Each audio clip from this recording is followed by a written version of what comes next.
We didn't even imagine how interesting and powerful work we are going to do. And the main idea was to find people who is really interested in change, really involved in this, really fighting and struggling for change in their countries, particularly in Armenia and Georgia. I mean young people, because before, when I participated in a lot of international meetings, forums, and saw a lot of young people there, actually I was disappointed because mainly there is maybe very good guys that who have very good skills to fill in applications, to apply for different events, but I have never seen there Shahen, for example, or their work, or such bright faces like you who are gathering here. And actually there was people who like just to meet each other, to spend good time, to make some tourism, let's say, in Europe in general. That is why we decided not to make open calls, because it's very difficult after this to select really genuine civic activists, but go to the persons, go to the ground, find the people ourselves. How difficult it is, you can only imagine, but we have very good supporters in this. We have very good and very prominent civic activists from other ages who support us in this, who recommend us different person each.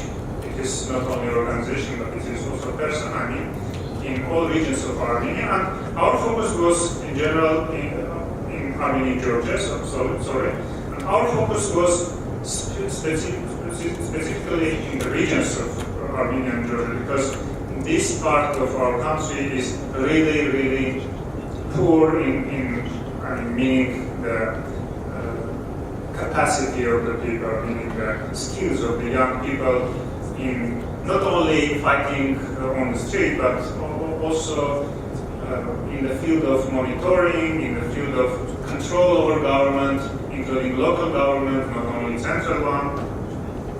So that was the problem, to find proper person, but I think we succeed in this. I think we succeed, and the result was very, very encouraging for us.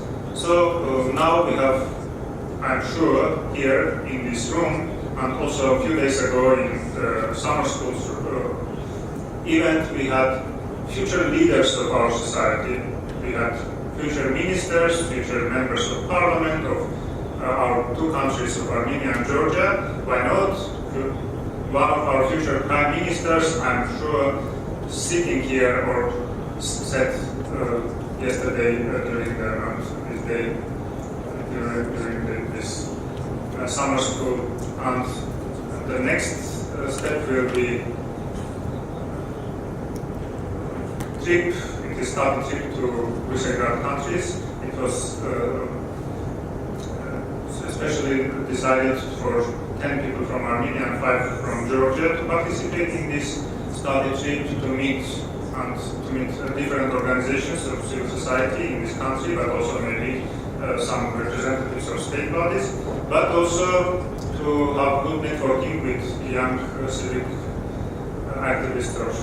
I don't like this word, and I'm repeating every time, civic activists in Armenia.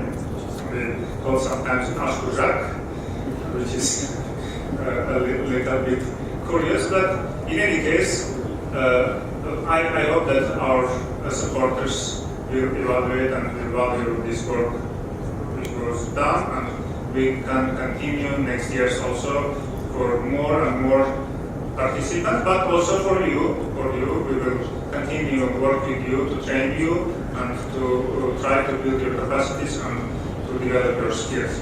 So thank you for attending this program, for attending these events which we organized, workshops, summer school, and conference and study trip, and we will meet again.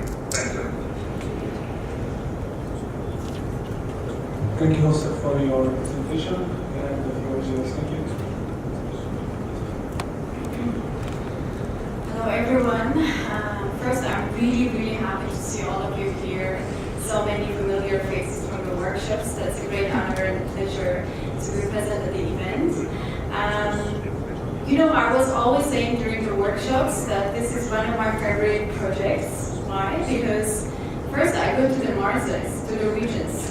There is so much decentralization in this project, and this is lovely because in the Marses we have such a huge untapped potential that should be used. So basically I agree because this is one of the elements I liked from the onset. And the second one, and that's because of the pool of the participants. Because Hovsep decided, like I mentioned already, that you want to go not for the usual suspects who are in all capacity building activities, but to go for people who are young, who've got leadership skills, who've got lots of potential, but they have not much experience. So that was the target group. I've been in the field for years, and I was so positively surprised that in all workshops I was seeing new people that I've never met anywhere. I think this is one of the successes of this project that we have managed to accomplish. And as a follow-up of the project, I'm even, of course, much happier because this is probably the first project ever in my entire life when I see the impact at the output level. Because the impact, we wanted to have a revolution in Armenia. That's why we were preparing young civic activists who have social campaigning skills, advocacy skills, like lobbying and stuff like that. And then, just right after the last workshop we had in Gaban, in April, I think, we are back and the process is starting in Armenia. We said, okay, great timing to complete this project, and then just 2 months later, we are reaching an impact level in Armenia. We've got the revolution. And I was even delighted to see so many of you at the French Square, at the Republic Square, everywhere, like closing the street, barricades behind the barricades, and that's probably one of the most fulfilling experiences I've ever had in my life, so thank you very much for that. This was just an introduction, and let us now proceed to the recommendation sections for which I'm basically being in this panel. You might be aware yesterday we had a lively discussion during the roundtable discussion at the regional summer school, and one of the sessions was about the recommendations. What should be done next? And the recommendations, they are at 2 dimensions. The first one is about general recommendations on how to keep democracy alive. And the second one on what should be the role of young people in this process. So let me shortly present the recommendations, and this is a nice reflection exercise for all of us. This is directed towards the future, and I really hope that after these recommendations you are going to already have lots of ideas in your heads on how to further proceed in Armenia.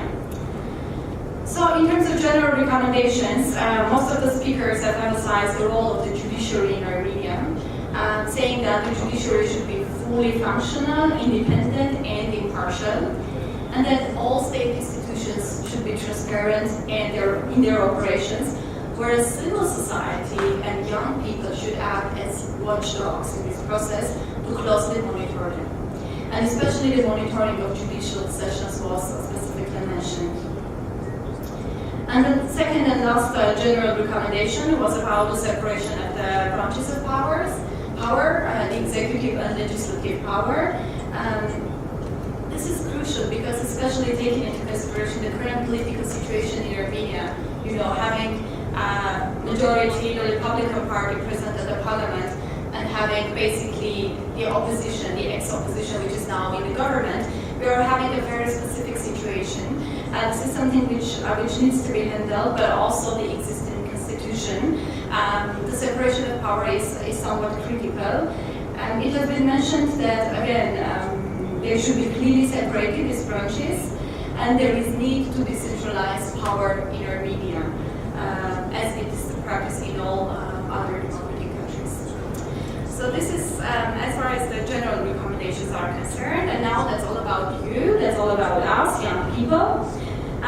Most importantly, many of the speakers are saying that we are the owners of the change.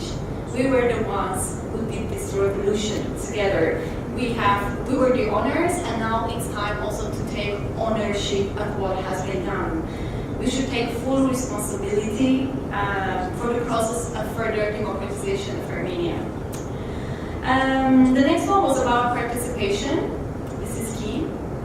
And participation basically, I mean participation going to voting. Let's not skip the elections because some of our Georgian colleagues mentioned yesterday that this was an issue after the revolution in Georgia, because the level of participation of young people was not very high. So this is something which is also our responsibility. We should go to elections. We should be responsible for that, and we should participate also very politically in the political processes in Armenia. We should also participate in the local self-government elections. Why? Because we have space, guys. We have never had this much space ever. This is a momentum for us.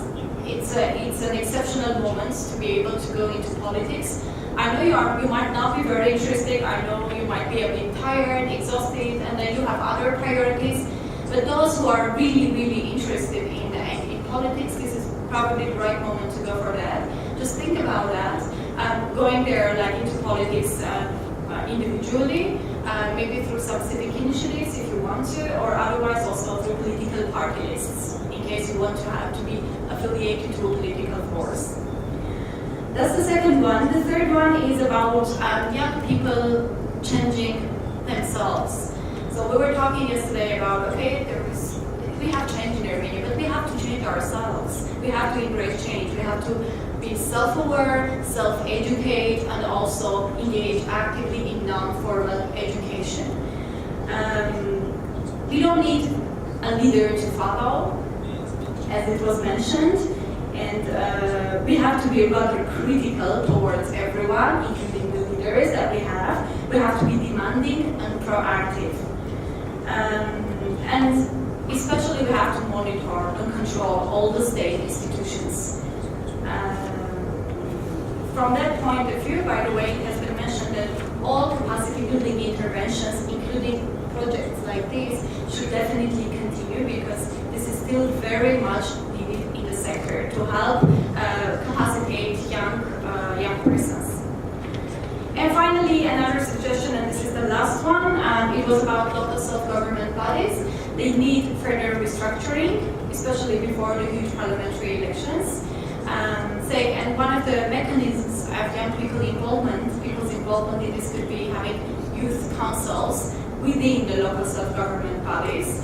So especially young people from all the cities, from all the marches, can be members of these councils and then contribute and bring basically the grassroots level experience. Because sometimes the politicians in the local self-government, they are not very much aware of the challenges. So young people can raise their voices through that as well.